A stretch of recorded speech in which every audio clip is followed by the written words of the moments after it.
Hello जय श्री कृष्ण जय माताजी बधाने जय द्वारकाधीश ने हर हर महादेव। केम छो बधा? आवो नવો सपोर्ट करता रहेजो। मारा विडियो जोवे छे एने दिलथी आभार। तो આપણે એક નવી રેસીપી લઈને આવી ગયા છીએ। તો બધાને જય માતાજી। તો આપણે બનાવવાનું છે આજે ગલકાનું શાક।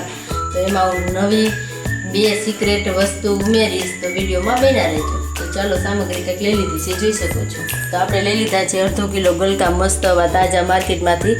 અને ગલકા હંમેશા આપણે જ્યારે શાક કરવું હોય ને ત્યારે જ માર્કેટમાંથી લઈ આવવાનું। પછી 2 દી પડ્યા રહીએ તો એ શાક સારું નહીં થાય। એટલે સરસ તાજા ગલકા હોય ને ત્યાં જ આપણે શાક બનાવવાનું। તો આપણે ને માર્કેટમાંથી તાજા ગલકા સરસ લઈ આવ્યા છે। તો આ છે આપણે ટમેટું, આ છે આપણે વઘાણી, આ છે જીરું, આ છે ધાણા જીરું, આ છે મરચું, આ છે હળદર। આપણે આમાં છે ને ટમેટું ઝીણું સુધારી લીધું છે। તો વિડીયોમાં બન્યા રહેજો। તો આપણે હવે ગલકા સુધારી નાખીએ, છાલ ઉતારીને તમે જોઈ શકો છો। તો તમે જોઈ શકો છો આવી રીતના નિરાતે આપણે છાલ ઉતારીને ગલકા લઈ લેવાના છે। પછી સરસ એટલે સરસ એવા પછી ચાકેથી આપણે કાપી નાખીએ ને સરસ એટલે પહેલાં છાલ ઉતારી લેવાની નિરાતે।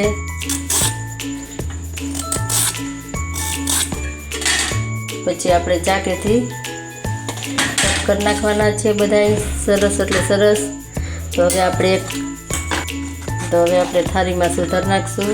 જો મસ્ત એટલે મસ્ત કૂણા ગલકા છે। આને હંમેશા મોટા સુધારવાના હોય, કારણ કે ગલકામાં પાણી હોય ને એટલે આપણે મોટા સુધારવાના છે। તમે જોઈ શકો છો, જો આવી રીતના મોટા કટકા સરસ સાઈડ રાખવાની છે, કારણ કે આમાં પાણી હોય। હવે ઝીણા ઝીણા નહીં સુધારવાના, સરસ મોટા સુધારવાના છે। તો હવે આપણે બધા ગલકા સુધારી નાખશું। તો તમે જોઈ શકો છો આપણા ગલકા મસ્ત એટલે મસ્ત સુધારાઈ ગયા છે। તો હવે તમે જોઈ શકો છો આપણે એક બેટર બનાવવાનું છે। તો આમાં નાખશું આપણે ધાણા જીરું, આમાં નાખશું આપણે હળદર, આમાં નાખશું કાશ્મીરી મરચું, અને હવે આપણે નાખવાનું છે સહેજ પાણી। તો તમે જોઈ શકો છો સરસ એટલે સરસ બેટર બનાવવાનું છે, કારણ કે ગલકામાં પાણી વધારે હોય। આપણે એટલી ચટણી નાખી દઈશું, અને આપણે તેલ પણ મૂકી દીધું છે। તમે જોઈ શકો છો તેલ સરસ મૂકી દીધું છે। તો હવે આપણે થોડુંક જીરું એડ કરી દઈશું। આપણું જીરું હતું, જીરું એડ કરી દઈએ।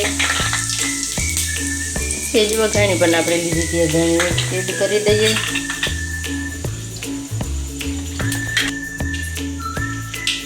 તો આપણું તેલ સરસ ગરમ થવા દેવાનું છે।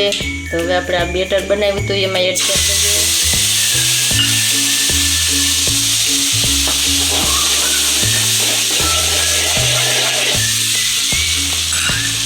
તો હવે આપણે આ ગલકા પણ આપણે એડ કરી દઈએ।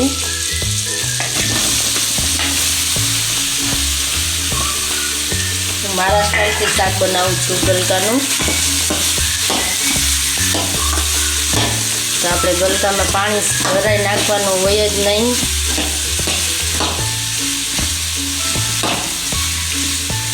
સરસ એટલે સરસ આપણે ગલકા મસ્ત આપણે બેટરમાં મિક્સ કરી દઈએ। પછી આને તેલમાં ચડવા દેવાના છે। તમે જોઈ શકો છો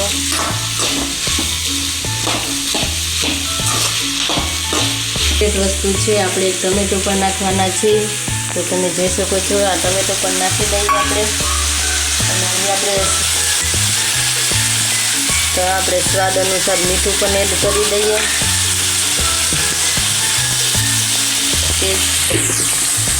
તો આપણે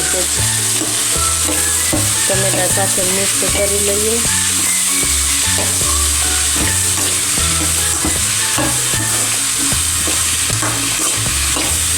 સરસ એટલે સરસ। તો હવે આને આપણે સેજ ચડવા દેવાનું છે।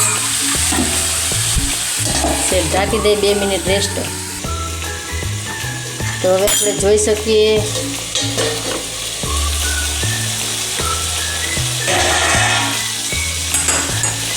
તો મસ્ત એટલે મસ્ત જો આપણે પાણી ખાવા માંડ્યું છે, એટલે આમાં ગલકાના શાકમાં જરાય પાણી નાખવાનું હોય જ નહીં। તો હવે આપણે આ લસણવાળી ચટણી પણ આપણે તૈયાર કરી દીધી, તમે જોઈ શકો છો મસ્ત એટલે મસ્ત લસણવાળી ચટણી તૈયાર કરી છે। તો હવે એ આપણે પણ એડ કરી દઈએ।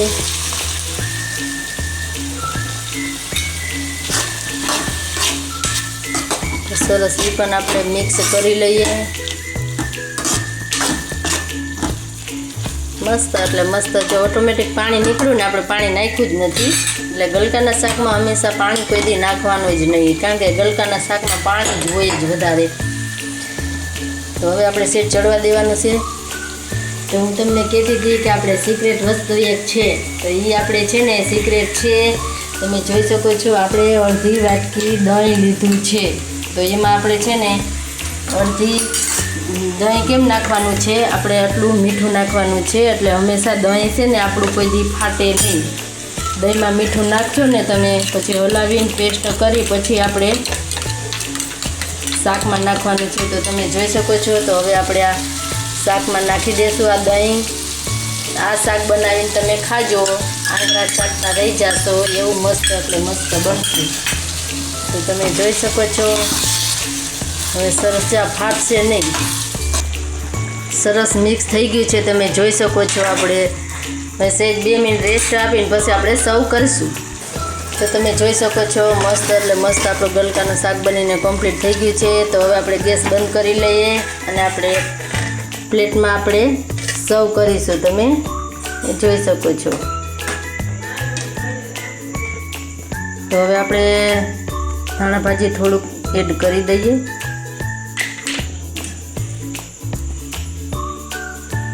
તો તમે જોઈ શકો છો, આપણું ગલકાનું શાક બનીને કમ્પ્લીટ થઈ ગયું છે. તો તમે રોટલી, પરોઠો અને ભાખરી સાથે ખાઈ શકો છો. મસ્ત એટલે મસ્ત આપણું ગલકાનું શાક બનીને કમ્પ્લીટ થઈ ગયું છે. હા, તો મારો ગલકાના શાકનો વિડીયો તમને કેવો લાગ્યો? આવી નવી રેસીપી લઈને હું મળતી રહીશ. તો બધાને જય માતાજી, જય દ્વારકાધીશ, હર હર મહાદેવ. આવજો.